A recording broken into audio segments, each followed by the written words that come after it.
Salut Pissom, nous revoilà donc dans le temps de l'Avent, le temps où nous préparons comme à chaque année la fête de Noël.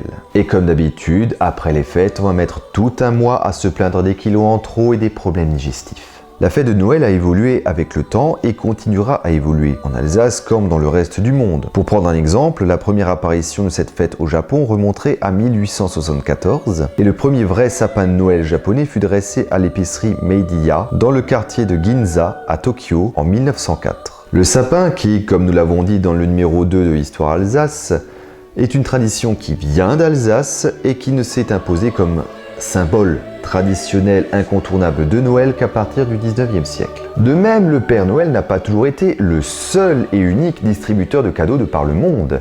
Il a eu beaucoup de prédécesseurs. Et aussi évidemment en Alsace. Les avis divergent quant à l'origine des cadeaux de fin d'année, mais cela remonterait à l'époque royale de l'histoire romaine. Cette coutume fut reprise par le christianisme et c'est à l'évêque de Myre, en Turquie actuelle, qui est né vers 270 et qui est mort en 345, connu sous le nom de Saint Nicolas, qu'échoue le rôle de donner des présents aux enfants sages. Alors au départ, rien ne prédestinait Saint Nicolas à ce rôle, jusqu'en 1087, il reposait tranquillement à Myre sans rien demander à personne. Alors, le saint patron des enfants, des écoliers, des étudiants, des marins, des bouchers, des apiculteurs, des avocats du barreau de Paris, des bateliers, des prostituées, des voyageurs, des célibataires, des charrons, des emballeurs, des enfants de cœur, des greniers, des fabricants d'huile, des instituteurs, des navigateurs, des notaires, des tonneliers, des marchands de vin, des flotteurs de bois, des kinésithérapeutes, de la Russie, de la Turquie, de la Lorraine, des villes de Berlin, Eupen, Alicante, Bari, Aberdeen, Amsterdam, Sint-Niklaas, Kampen, Fribourg, de l'université de Valladolid et l'ordre militaire russe de Saint-Nicolas était déjà très connu et très vénéré dans l'Empire byzantin depuis le VIe siècle comme protecteur de l'orthodoxie contre les incroyants.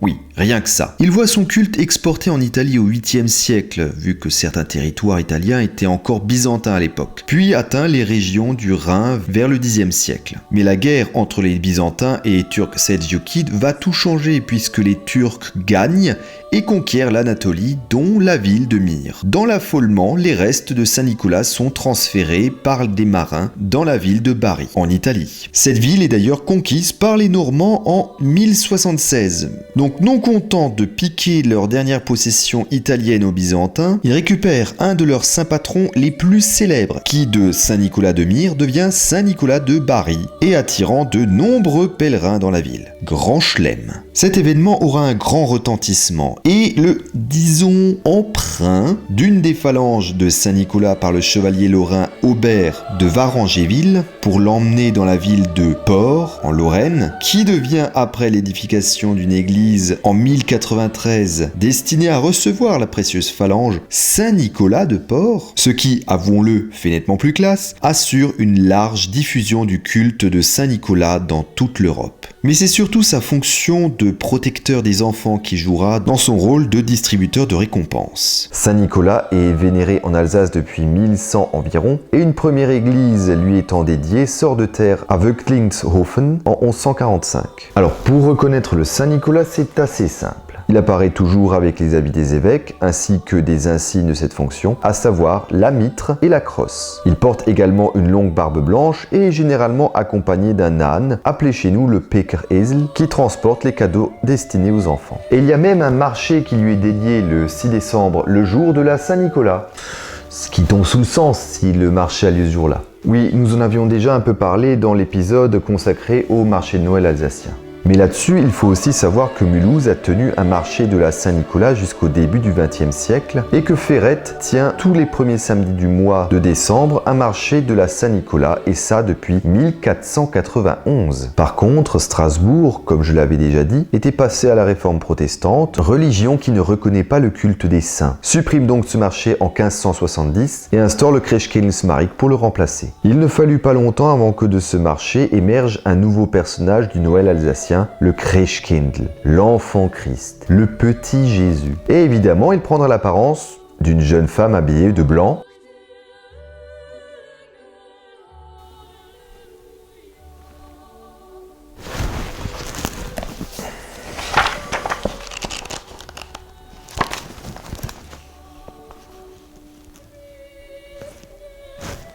Ah ouais, tiens.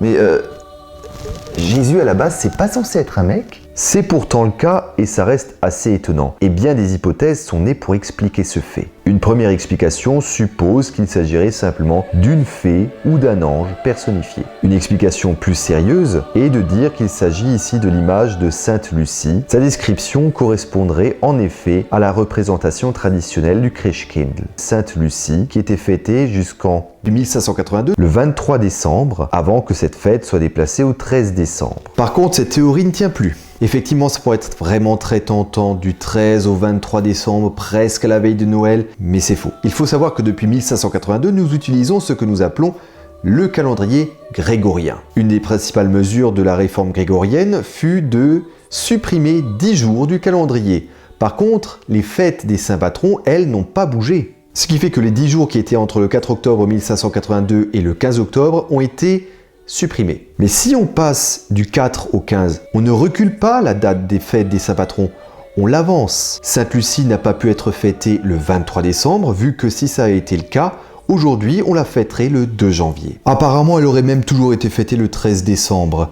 Par contre, il y a une fête populaire qui célèbre une autre dame en janvier. Une troisième explication fait remonter l'origine de son apparence à l'ancienne déesse germanique Berchta, Célébrée au début du mois de janvier. qui s'occupait de guider les enfants décédés vers l'autre monde. Le Christkindl aussi s'occupe des enfants, mais en distribuant des présents aux enfants sages. La présence du Christkindl est attestée à Strasbourg dès 1625 par le strasbourgeois Lorenz Fritsch, où il précise qu'il faisait un passage non seulement à la veille de Noël, mais aussi à la Saint-Nicolas. On a plus de précisions en 1643, où l'on apprend qu'il se déplace avec un âne, le même que Saint-Nicolas, le Pekeresel. La coutume s'étend surtout dans les territoires alsaciens à majorité protestante, ce qui n'empêche pas les catholiques de s'approprier également cette nouvelle figure de Noël, mais sans abandonner le Saint-Nicolas au passage. On mentionne le Christkindl à Colmar et à Bâle en 1660 et à Mulhouse en 1693 dans un règlement de la ville où l'on annonce son interdiction. Et il en était de même à Strasbourg en 1666 et en 1673.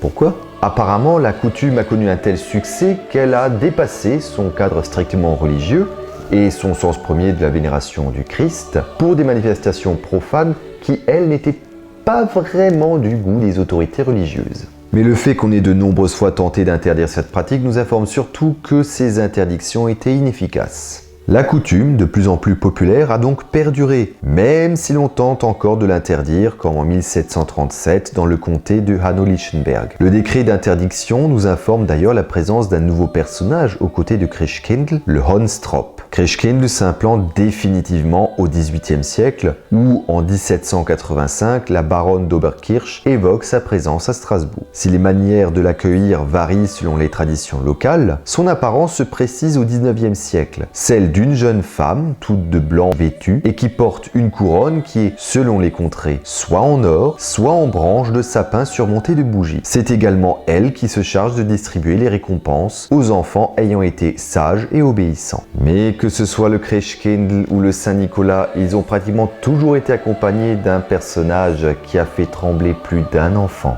Honstrop, aussi appelé Rubels parfois. C'est lui qui se charge d'effrayer les enfants, voire même de les punir, quand Saint-Nicolas ou Christkindl ne s'en chargeaient pas. Mais comme pour le Christkindl, son origine reste floue, et il y a des théories qui existent pour éclaircir ce mystère.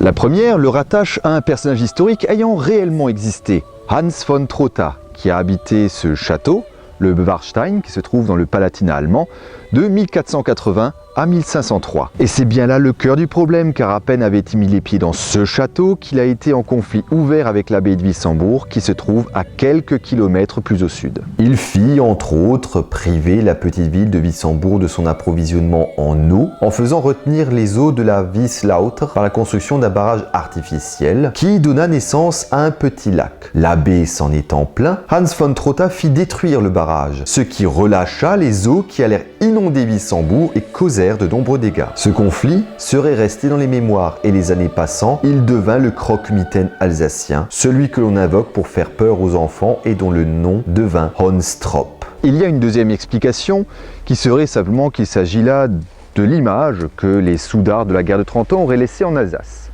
Bien.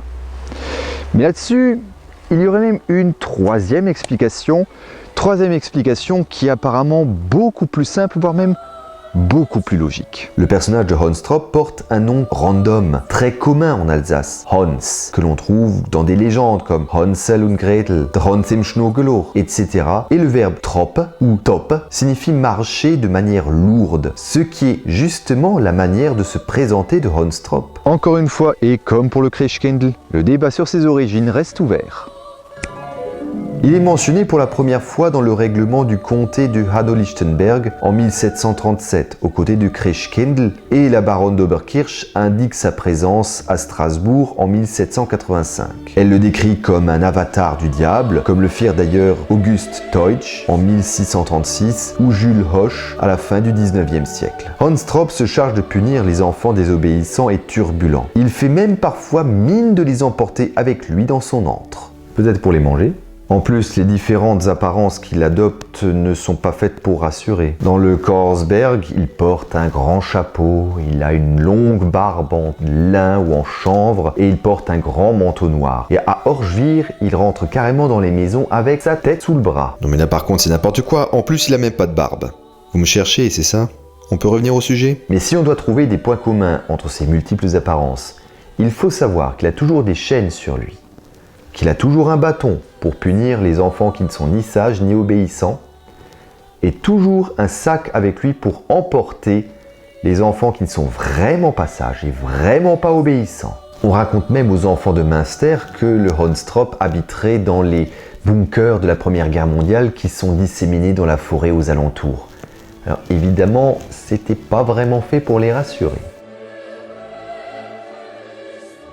Dernier venu dans le paysage de Noël d'Alsace, le Père Noël a progressivement détrôné le triumvirat du Noël alsacien que formaient Saint-Nicolas, Christkindl et Honstrop. Il faut dire aussi qu'il rassemble sur sa personne les principales caractéristiques. Celle de Saint-Nicolas pour ses origines lointaines et ses principales caractéristiques, comme le fait qu'il s'agisse d'une personne d'un grand âge et dotée d'une barbe blanche. Celle de Christkindl pour la protection des enfants et la distribution de cadeaux. Et même Honstrop, mais en plus light. Il se contente de donner des morceaux de charbon à la place des cadeaux pour les enfants qui n'ont pas été sages. Le Père Noël, tel que nous le connaissons aujourd'hui, est né aux États-Unis. Saint-Nicolas fut importé par les colons hollandais dans leur colonie de New Amsterdam sous le nom de Sinterklaas. Ce nom devint Santa Claus quand, en 1664, la ville, qui avait été conquise par les Anglais, est renommée New York. Le pasteur Clément Moore décrira Santa Claus dans un poème de 1823, The Night Before Christmas. Il y est dit qu'il s'agissait d'un lutin barbu, jovial et ventripotent qui se déplace dans un char tiré par 8 rennes.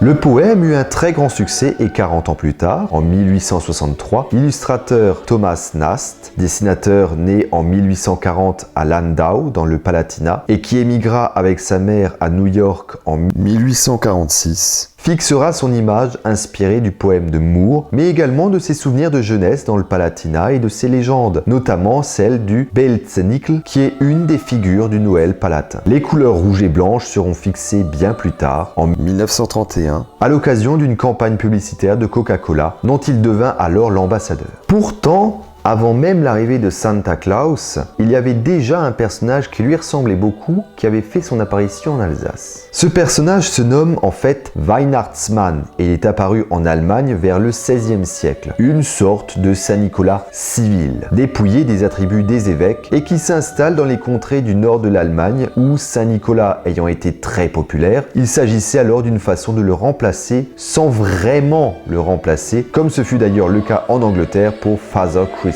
Il est le personnage principal du chant allemand Morgen kommt der Weihnachtsmann, issu du texte écrit en 1835 par Hoffmann von Fallersleben, et c'est à la fin du 19e siècle qu'il arrive en Alsace, accompagnant en fait le développement de la société industrielle et urbanisée, ainsi que des changements de mentalité qui en résultent. C'est après la Seconde Guerre mondiale que le Père Noël américain, Santa Claus, fait son apparition en Alsace. Il gagne du terrain face au trio traditionnel grâce aux diffusions à la télé à partir des années 60 et commence à s'imposer à partir des années 70. Il gagne même un petit ancrage local car il prend dans certaines contrées alsaciennes le surnom de Rupels, qui est justement l'autre nom du Honstrop. Mais les figures traditionnelles perdent du terrain, à commencer par Christkind qui perd sa fonction de distributeur de cadeaux aux enfants méritants. Honstrop accompagne encore aujourd'hui le Père Noël dans ses tournées dans certains villages de la campagne alsacienne, mais plus dans les villes où le Père Noël travaille seul. Quant à Saint-Nicolas, son statut de patron des écoliers et le fait que sa fête est décalée par rapport à la fête de Noël lui permettent de mieux résister. Il a pourtant à se défendre contre deux reproches qui lui sont faits de plus en plus souvent en Alsace, celle d'être un saint patron de l'église catholique et d'arborer les insignes des évêques. Cela provoque chez certains des réactions, disons, démesurées. Aujourd'hui, l'emprise du Père Noël sur la fête de Noël est telle qu'il est devenu un élément incontournable de cette fête. Il est partout. Et les enfants d'Alsace sont aujourd'hui rares à se souvenir de Christkindl et de Honstrop, plus de Saint-Nicolas parce qu'il leur rend visite à l'école chaque 6 décembre. Mais pour combien de temps encore? Pourtant, Christkindl, Honstrop, Saint-Nicolas ont été très longtemps les personnages centraux du Noël alsacien.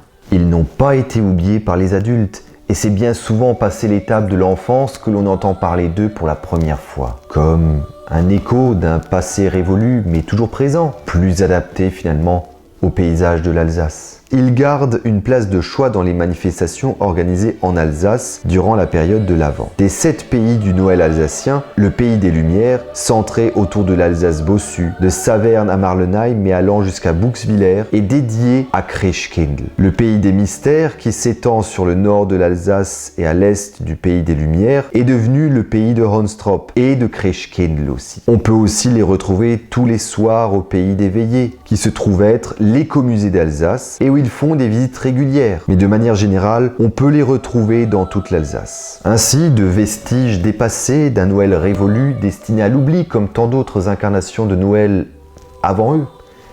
Christkindl, Honstrop et Saint-Nicolas ont su s'adapter au changement d'époque, aidés surtout par les Alsaciens qui ne les ont pas oubliés. Même si à présent le Père Noël règne quasiment sans partage sur la fête de Noël, ils restent les ambassadeurs du Noël de l'Alsace et gardent une place dans le cœur des Alsaciens. Voilà, c'est terminé pour ce numéro spécial Noël. J'ai bien l'impression que je vais pratiquement plus que des spéciales Noël. En tout cas, j'espère que ça vous a plu. Évidemment, comme d'habitude, je vous demanderai de mettre un petit pouce bleu, de partager la vidéo sur les réseaux sociaux. Je reste à votre entière disposition sur Facebook et sur Twitter. Les liens sont dans la description. Je vous donne rendez-vous la prochaine fois pour une nouvelle vidéo et je pense qu'il ne me reste plus qu'à vous souhaiter un schöner Weihnachten und eine gute Rutsch ins Neujahr. Bis Paul. Christkindl, Christkindl, komm zu uns Ring. Wir haben ein frisches Heubandele und neue Glasele Wein. Ein Bandele fürs Esele, fürs Kindele ein Glasele und baden können wir heu.